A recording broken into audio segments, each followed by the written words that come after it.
Morning and welcome to Live from the Heartland. I'm Tom Clark, along with my colleagues Michael James and Katie Hogan.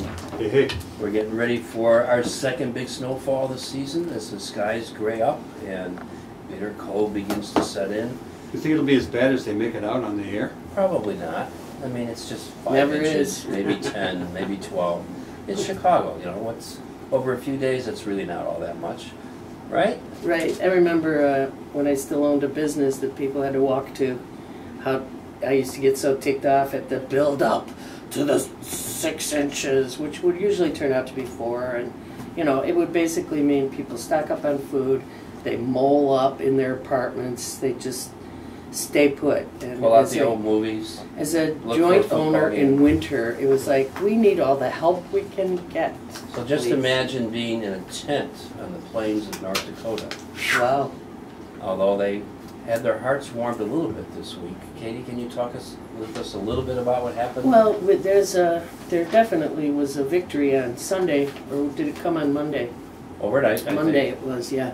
That the Army Corps of Engineers ceased construction on the lands of the Standing Rock Reservation and adjacent to the Missouri River. I'm not exactly sure the geography of it, but everyone understands it's a temporary victory given what's heading our way, all of our ways, with the government. But it is a momentary victory. I basically was so touched by the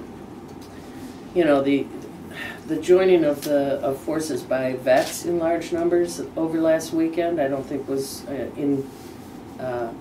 coincidental to the decision being made, as well as the violence of the policing forces around there.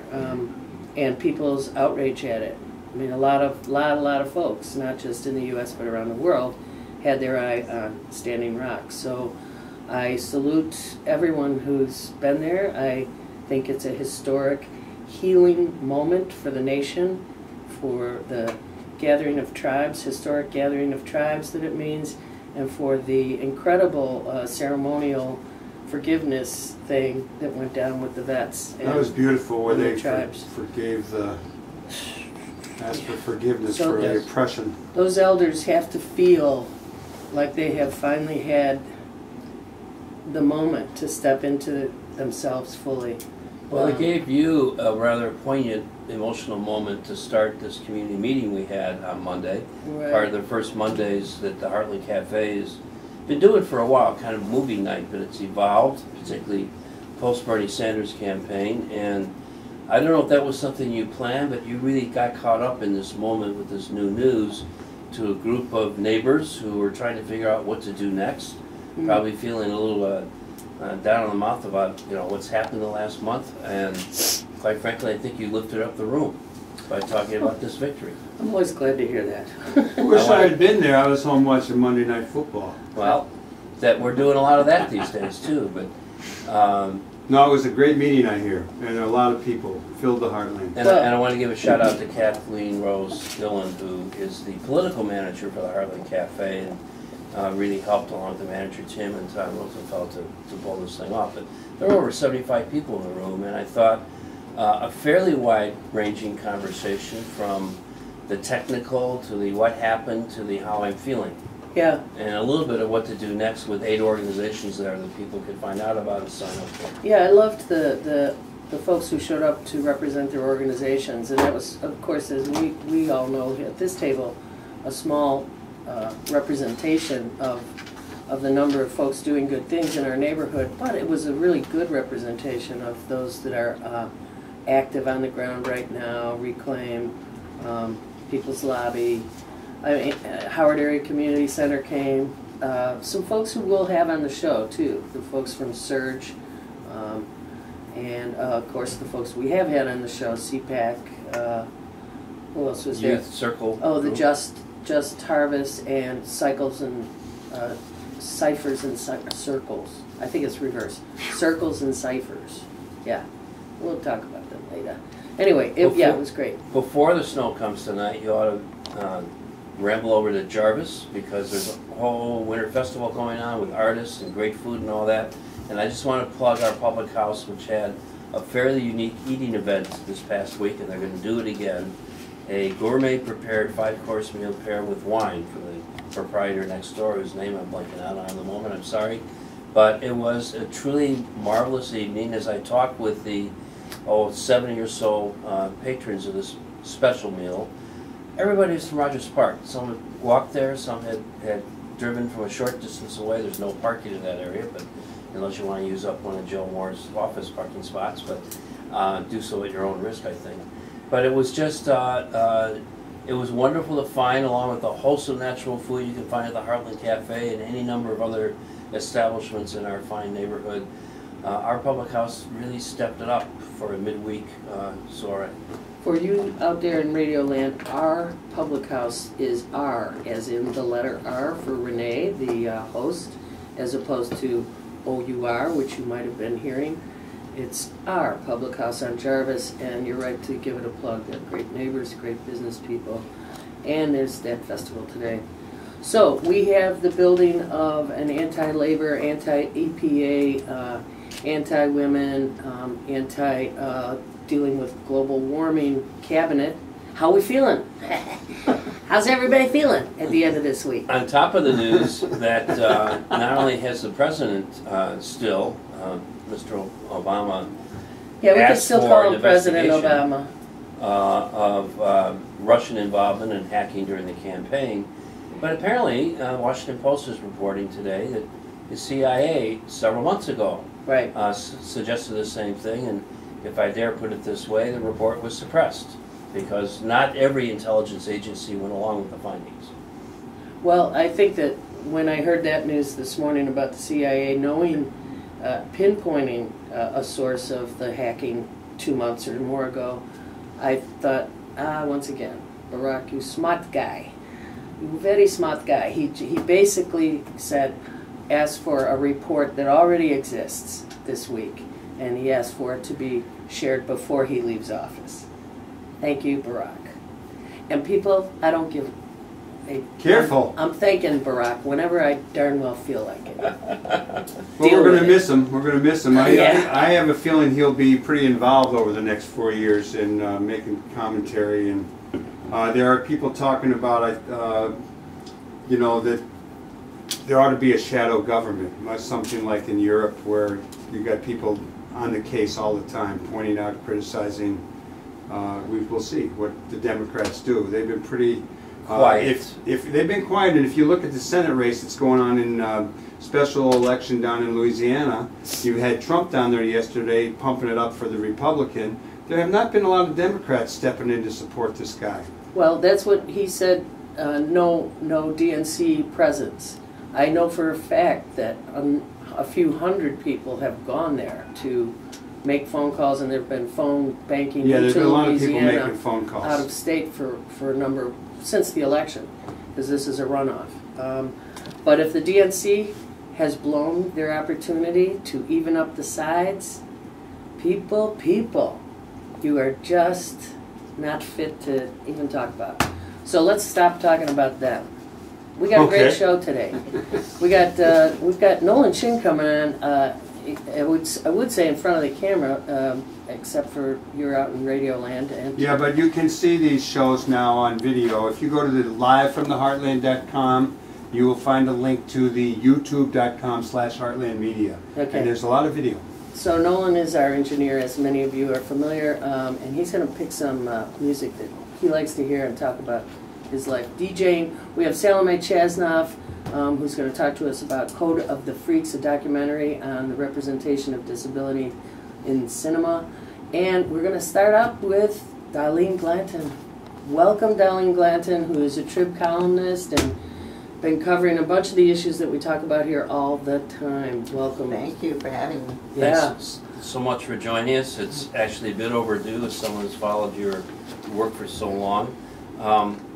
How does a reporter cover the news in this new era we seem to be moving into, where facts, well, whose facts are you talking about?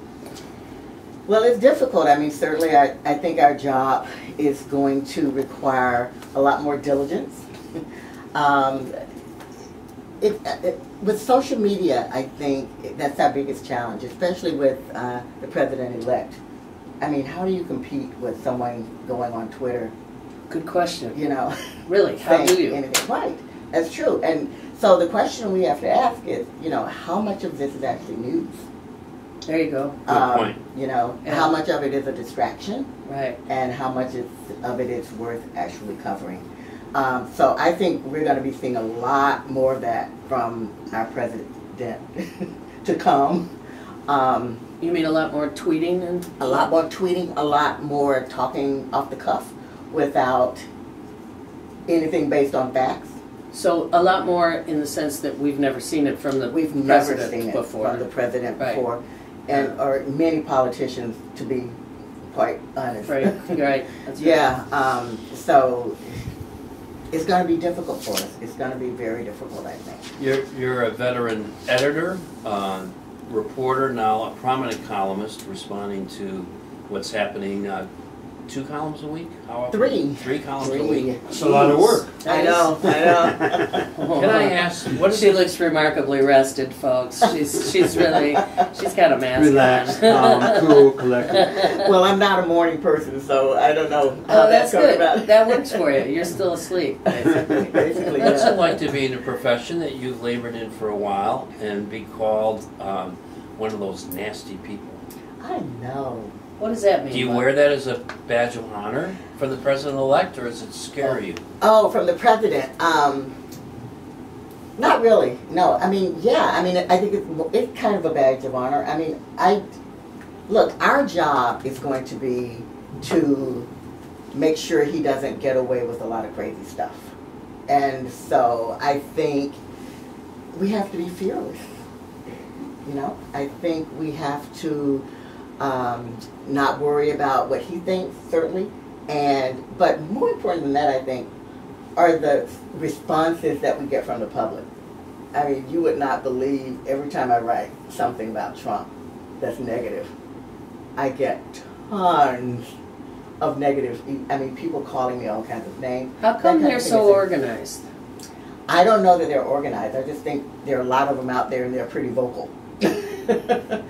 And yeah, I don't think there's any real organized effort. Mm-hmm. They just like to let their So, feelings known. so is it a moment where suddenly they feel free to, you know, now they got their guy there, Mhm. and so they can say, well, this is what my guy stands for, whether or not that's the case. Uh-huh.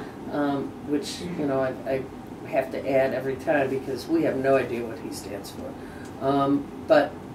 So you think it's that has Trump's existence and success has opened the door to people being able to say stuff? Absolutely. I think he has given people legitimacy. Yeah.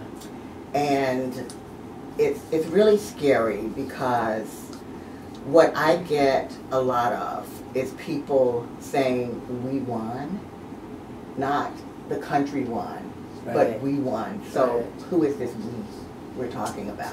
He is a minority president, I mean, in the sense that he didn't get the majority of the votes. Right. Not the first time. for Dahleen that. Glanton, I'm looking at a list of your headlines of your column, and I wonder if you would talk a little bit about and tell us what the reaction was to the one that says, "White women, own up to it. You're the reason Hillary Clinton lost." Did you take any heat for that? Oh my goodness, did I? Did I? And why? And tell us why you think that's a true thing. Well, you know, this is interesting because after Trump made the comments, the video came out, Access Hollywood video, I wrote a column that said women are going to take him down. We thought so. Yeah. I know, I truly believe that. I mean, I just felt it all around me. I was shocked, and I think a lot of people were, when white women in particular Right. did not turn out for him in numbers that they should have. For Hillary. For Hillary. Yeah. In numbers that they should have. And one of the reasons I wrote this column is because there had been a lot of discussion about how African Americans had not turned out in numbers, the same numbers as they had for Barack Obama. And I felt like it was unfair to place this blame on African Americans, especially women. We turned out 91% for Hillary. Exactly. And so Exactly. Stop it with that. Right. And so I think it was important to just talk about how white women dropped the ball on this one. Hey, when you get the chance, try. I mean, really, when you get the opportunity to point something out based on facts and figures, why not? I mean, the other part of, looking at elections is everybody dropped the ball, Everybody dropped the ball in some way or some fashion or another on this one. And there's, if people are interested in blaming, it's a month away. It's a month gone now. I only feel right now that I'm beginning to actually come to consciousness. I think I have not allowed myself to be fully conscious of it in protection mode. So back to what you write about. You also write a lot about our community of Chicago and what is not community about it right now, which is the violence that plagues only certain neighborhoods and continues to. And you did a great column on the block in Englewood. You want to talk about how that's holding up and what it means to you to be somebody who put the spotlight on that? I think that was a very interesting story, piece for me to do, because we often hear that people in the communities aren't doing anything to fight the crime in their own communities. And I wanted to show that that's not the case. These women who live in Englewood patrol during the summer, one of the most dangerous blocks in that community. They sit out there in lawn chairs.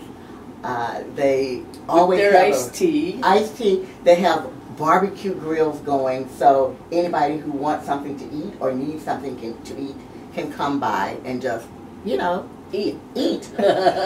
And on this particular day, they were having a back-to-school kind of community event for the neighborhood. And there were kids and people from everywhere. This is one of the things that really struck me, though. It wasn't just the women from Englewood. There were people from all over the city, from Oak Park, from suburbs, who had come in to be a part of this. As a matter of fact, they had donated so many book bags and other supplies that they didn't even have any room for them on the tables. And so the point of this was, you can sit at home and complain and criticize if you want to, but there are people in our community who are actually out there doing things, and they're not just the people who live in the community, but there are people who live everywhere. They saw this as a responsibility of all of ours. It's all of our responsibility to address this issue.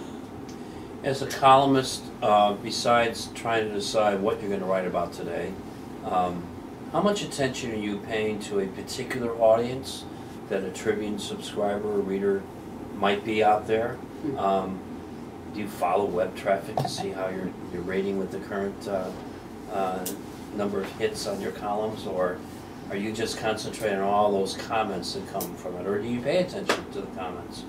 I don't really read the comments that much. I used to when I first started, because actually from the comments I would get ideas. Your next column. Right. I mean, because I wanted to know what people were thinking so that I could address that and say, well, you know what, I don't think you're right, but here you go. But, so I don't necessarily read the comments anymore. I do get lots of emails. I read every email. I don't respond because I get so many, and I know people are often offended by that, but it's just impossible to do that. So I forgot what the question was now. Well, I asked about 4 there, but I was trying to get a sense of how you measure who is actually paying attention beyond the trolls, if I can put it that way. Right, absolutely. We pay more attention to the online traffic, And so it is important. I do look at the numbers because I need to know whether a particular topic is resonating with people or not. And sometimes I don't care. I mean, I think if it's an important topic, I want to put it out there anyway, and I really don't care whether people respond to it or not. I like that, though. Yeah. Do your bosses care? Do you get any pressure? I don't. Cool. Of course, you know, they want the online traffic. I mean, Sure. That's what we're interested in now. Mm. And so, you know, I think a lot of it has to do with timing. You know, also when a story is posted. Mm-hmm. Yeah, so all of that plays into it. You know, in the news lately is a community of Mount Greenwood on the southwest side, and there was a shooting there, and there were some demonstrations, and there was some pretty rough-edged racial back and forth, and most recently, some young women at, I think, Marist, Yes. were suspended because of using the N-word and having a little network. Have you written about Mount Greenwood, or do you plan to?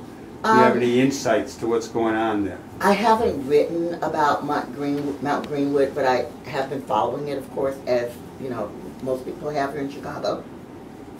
One of the things that strikes me is that there is such underlying tension in this city, and such a lack of understanding between people who live in one area versus people who live in other areas. And Tom, you may remember this. I mean, back years ago, remember Canaryville? Oh, yeah. Oh, yeah. And it really kind of reminded me of that. This was a case where I think the cops had dropped a black kid off in this predominantly white area of Canaryville, and it just turned ugly. So, and that was over a decade ago, and we're still seeing these things now. What does that say about Chicago? What does it say about our country? And you know, when you think about some of the other things that have happened since the election, I mean, the Michaels incident. This is about the, it was online, a lot of people saw it, it got zoomed everywhere, about the young white woman basically going off on a tear at Michael's, the store, the craft store, it was not on camera, but to an African-American manager of the store, and maybe clerk as well.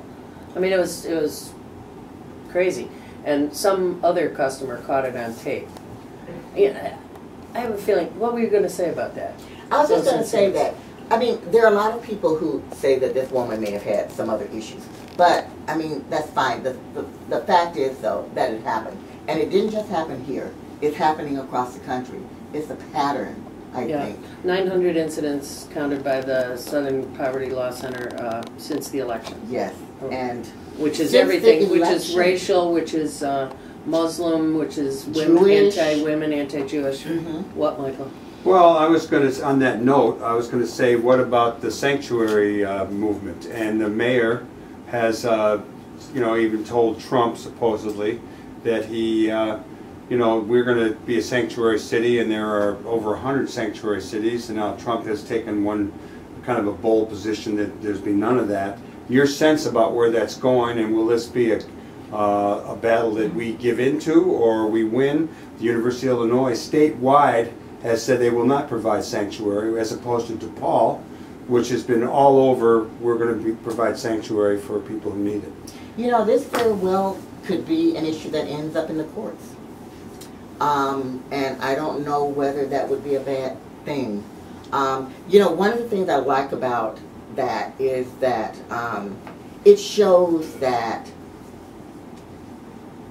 there are many people who have compassion and many people who understand and want to make a difference. I admire the mayor for taking that stand. On this front, yes. Yes, on this front. He's only following in the footsteps of Harold Washington, who created Chicago's sanctuary city status back in 1986 6 when he had no admission to ICE to the post office. But we're mixing a lot of different things because we were talking about violence, we were talking about approach to violence, we're talking about Chicago, the divided city. How, as you cover it so specifically, which I appreciate it, what are we willing to do about stopping violence? What do you see out there? That's what we have to ask ourselves, and that's a question we have to ask the mayor too, because a few months ago he made this huge announcement speech about violence, and I wrote a column at the time saying it's about time. At that point, we'd had more than 3,000 shootings and 500 homicides, and now we're over 4,000 shootings and 739, right? I think, shootings. So the mayor has to really, I mean, he really needs to come through with some of these promises. I mean, we need more police. We need the programs that mentor young men. We need jobs. Jobs. What's your sense of the mayor's situation? You know, after the McCormick-Donald thing, it looked like he was going to be a dead duck down the line. There are still people talking about, you know, who's going to run against him. He seems to have gotten himself a little bit of fresh air on the whole issue with the sanctuary statement and position he's taken. Your sense about him, will he be continue to be our mayor? Will he have a formidable opposition? Any sense from your working the neighborhoods and networks about where people are at and what's going on? Well, it's kind of hard to say at this point, you know. I think a lot of it depends on what he's able to do about this violent situation, because he's certainly not going to get the African American vote unless he can do something with that. I mean, I think that's what's, you know, one of the major things people are looking at. Now, he's also very unpopular because of taxes. So, I mean, he has a lot of issues that he has to deal with. I think people might be kind of over the school thing right now, but who knows what might pop up with that later. So, it's going to be a tough challenge for him. At this point, I don't know who's interested in challenging him. I mean, has anybody actually said publicly that they are? I don't think so. No. Waiting on Tom Dart. Dahleen Glanton, Tribune columnist, how delightful to meet and have this conversation on early Saturday morning. Yeah. We're glad you got up for us. Thank you for having me. And we're reading you because I think you're bringing a voice of some sanity and groundedness. Keep on keeping on. I appreciate it. Thank you. Thank you so much. Yeah, we'll have you back.